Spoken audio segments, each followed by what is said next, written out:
이런 부동산은 최고점에 사는 겁니다. 그런데 왜 서울에 투자를 해야지 굳이 왜 지방을 얘기하느냐. 네. 네, 그렇게 해도 됩니다. 아. 네, 지방을 봐도 돼요. 요즘 많은 분들이 부동산 투자와 관련된 생각을 할 때 기본적으로 어떤 것부터 투자를 생각하나 한번 생각을 해봤더니 보통 많은 분들이 이제 아파트, 뭐 청약이라든지 오피스텔 분양과 관련된 이런 투자를 많이 생각을 하시더라고요. 그렇다면 다른 부동산 투자를 할 때도 이와 똑같은 방법으로 이렇게 투자를 했을 때 같은 효과를 얻을 수 있는지 그런 질문이 또 생각이 들더라고요. 박사님께 그래서 오늘 이런 부분 한번 과연 아파트 그냥 분양과 관련된 투자와 다른 부동산 투자 똑같다고 보면 되는 건지요? 아무래도 부동산 그 투자의 방식이라고 하는 거는 네. 그 원리라든지 흐름이라든지 접근 방법은 조금씩 그 다를 뿐이지 원리는 이제 비슷하다고 얘기를 할 수가 있어요. 그렇죠.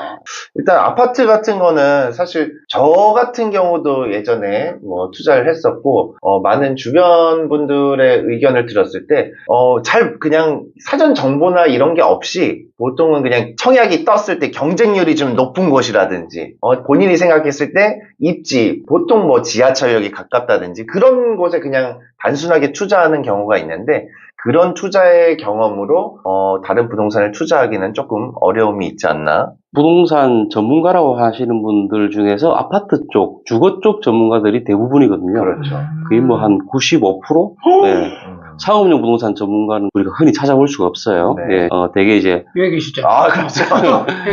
정말 전문가. 방송에 나오시는 분들이 대부분이 이제 주거용 부동산 전문가들이죠. 네. 예. 그분들이 상업용 부동산을 건드리지 않는 이유가 뭐냐면 투자 방법이 달라서 그래요. 예, 시장도 다르고 그래서 그분들이 함부로 이제 안 다루죠. 전문가처럼 얘기했다가 그렇죠. 그로 인해 또 피해 볼 수도 있고. 전문가들한테도 제가 여쭤보면은 이렇게 얘기를 합니다. 예, 이면도로에 있는 꼬마 빌딩을 사려고 하는데 주변에 3% 정도 하는데 여기가 3.2% 정도래요. 네. 자, 그러면은 사겠습니까? 안 사겠습니까? 사죠. 사죠. 네, 다 산다고 얘기를 해요. 그렇죠. 예, 전문가들조차도 이 부동산을 산다고 얘기를 해요. 그렇죠. 이런 부동산은 최고점에 사는 겁니다. 그러니까 한마디로 말해서 더 좋아질 확률이 별로 없다는 거죠. 그렇죠. 이런 부동산을 대부분 살려고 해요.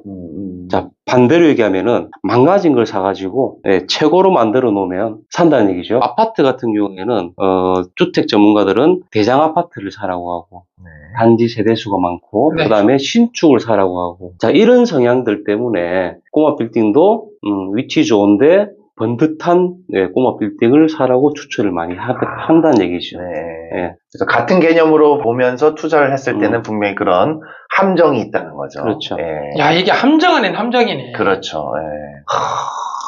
어쨌든 투자 방식이 좀 다르다. 네. 이렇게 이런 말씀을 하셨는데, 그렇다면 다른 부동산 중에서도 보면은 상가도 있을 것이고, 네. 그다음 뭐 꼬마 빌딩도 있을 것이고, 네. 오피스텔도 있을 것이고, 그러면은 이런 것들 사이에서도 약간 투자 방식이 다른지. 되게 이제 투자 상품이라고 하면은 우리가 흔히 접근할 수 있는 게 이제 아파트, 그렇죠. 또 도시형 생활주택, 그렇죠. 뭐 분양 상품이죠, 그죠? 그렇죠. 네.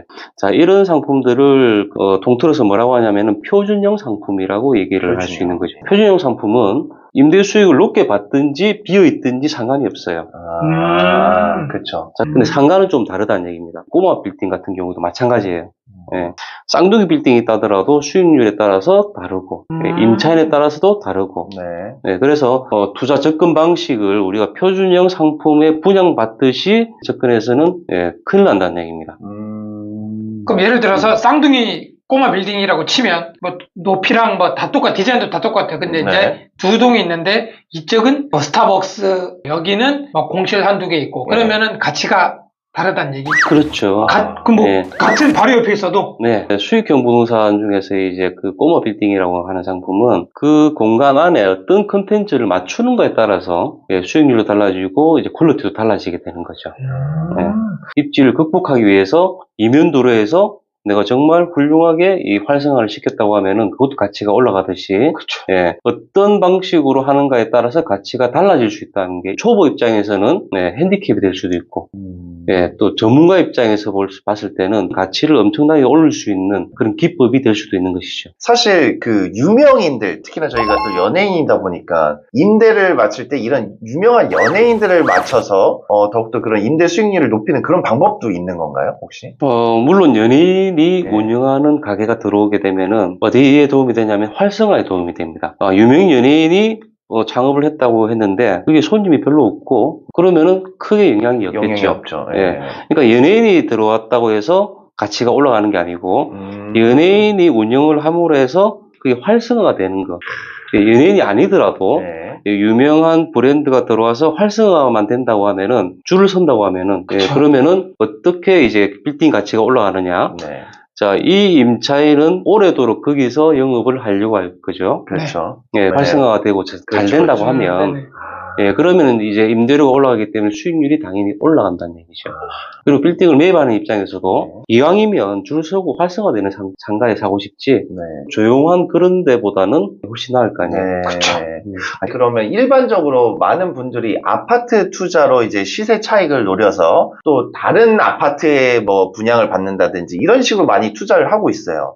근데 많은 분들이 그런 생각을 하실 거예요. 꼬마 빌딩을 투자하려면 기본적으로 어느 정도 자금력이 확보가 된 상태에서 나 가능하지. 우리랑은 별개 투자라고 생각을 많이들 하실 거란 말이죠. 그러면 아파트 투자를 하고 있는 입장에서 이런 빌딩이라든지 좀 더 나은 곳으로 좀 더 어떻게 보면 가격대가 있는 투자를 하기 위해서 그러면 준비해야 될 게 어떤 게 있을지 한번 또 얘기를 해주시면 좋을 것 같아요. 제일 중요한 게 자금이잖아요. 그렇죠. 뭐 주택을 할 때는 갭 투자로 해가지고 뭐 적게는 몇 천만 원, 네. 많게는 이제 몇 억 정도. 근데 꼬마 빌딩을 갭 투자할 수도 없고. 그렇죠. 네, 왜냐면은 꼬마 빌딩에는 이제 월세 시장이 이제 거의 대부분이기 때문에 전세로 하는 게 그렇게 많지가 않아요. 네. 예전에는 많았지만 그리고 대출도 그렇게 많이 나오지가 않는다고 얘기를 했잖아요. 그죠? 네. 그러면은 꼬마 빌딩을 어떻게 투자를 해야 될 것인가? 네. 강남만 얘기하면은 최소한 뭐 한 20억 정도는 가지고 있어야지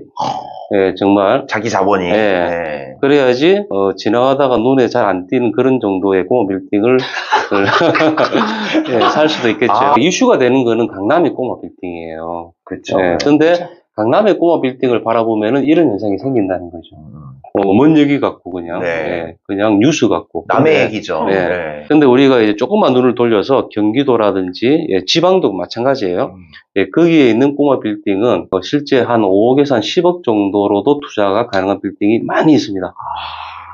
자, 그것도 꼬마 빌딩이에요. 그런데 왜 서울에 투자를 해야지 굳이 왜 지방을 얘기하느냐 할 수도 있는데 지금 같은 시기에는 그렇게 해도 됩니다. 지방을 가도 돼요. 지금 박사님께서 말씀하셨거든요. 이거는 좀 약간 키포인트라는 거거든요.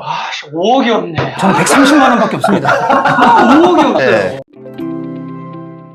자, 이제 지방에 있는 부동산이 뭐가 중요하면은 임대 수익률이 서울보다 높아요. 운영에서 나오는 수익률 있죠? 2.5에서 3%. 네. 강남은 지금 그렇죠. 서울은 2.5 정도 수준이라고 하면은 조그마한 빌딩들 보면은 수익률이 4%, 5% 이렇게 얘기를 그렇게 해요. 높아요?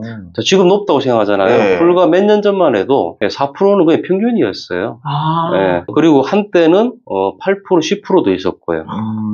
그러면 전략적으로 이론상으로 본다고 하면은 서울 부동산이 올라가는 시점, 매매 차익이 많이 있는 시점 이전까지는 임대 수익률로 해서 수익률이 높은 거를 투자를 하고 그 다음에 갈아타기를 한번 하는 게 좋겠죠.